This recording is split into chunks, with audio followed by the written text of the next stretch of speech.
Last year at this time, the country was embroiled in a debate over health care reform.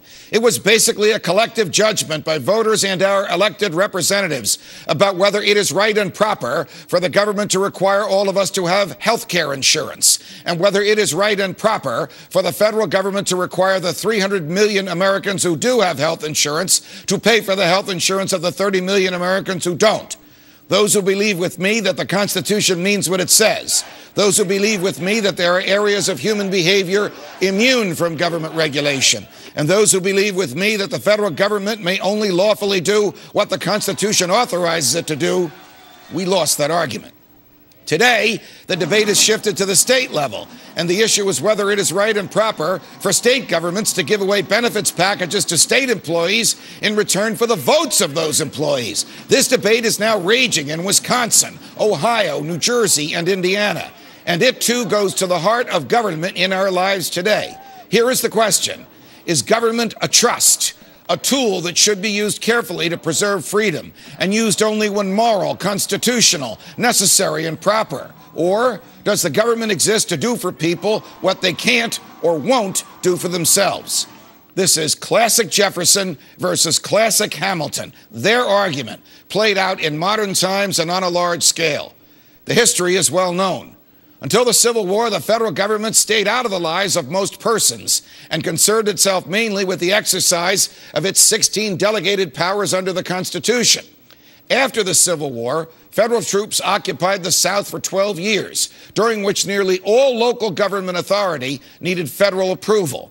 A young college student at Princeton later studied the impact of the federal micromanagement of people's lives during this Reconstruction period, and he liked what he saw.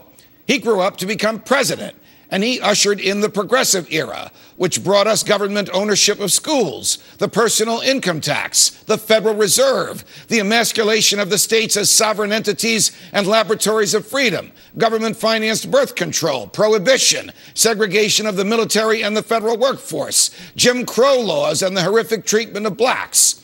He was the former president of Princeton and the former governor of New Jersey, Woodrow Wilson. He was a monster.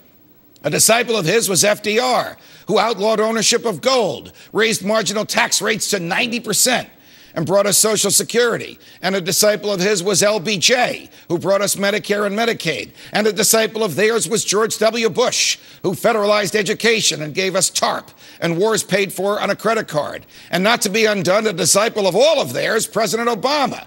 He's increased the central planning of the economy, regulated the manner in which each of us receives health care, and added $4 trillion to the government's debt.